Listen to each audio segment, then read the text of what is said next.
as you do your work with xpastors.com, I'm sure you've seen and experienced everything. We have, most of this audience are pastors.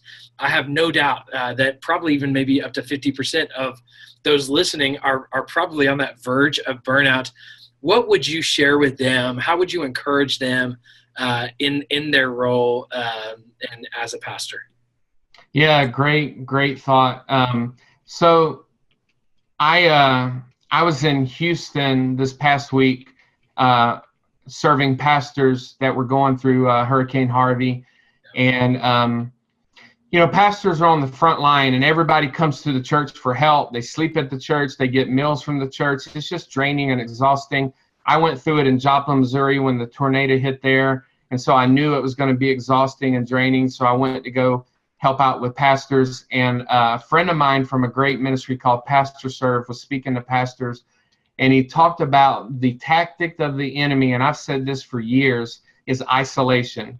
Isolation. If he can get you to think, there's nobody I can tell, I can't speak to anybody about this, I got to keep it secret, I've got to keep this to myself, I can't tell my wife, I can't tell my kids, I definitely can't tell my board, I can't tell my deacons. If they knew what I'm struggling with, they would fire me, they would discipline me.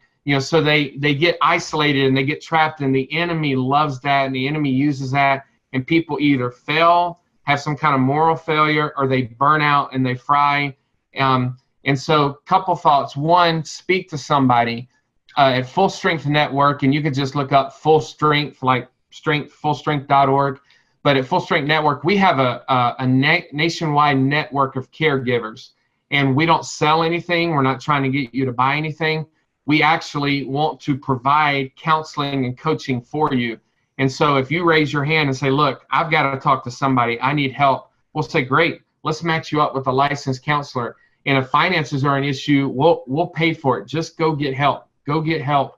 And so you've got to have somebody to talk to. And then secondly, I would add set boundaries, something that we work with pastors on. And when I say pastors, I mean across the board, directors, staff, children's minister, you name it, communications director, across the board, church leaders.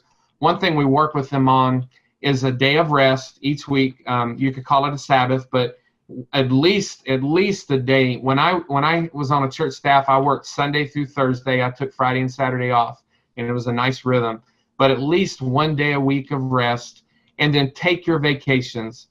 Take a vacation, and if you're able to, if your church blesses you, take a sabbatical, rest, get energized, get refreshed, get rejuvenated.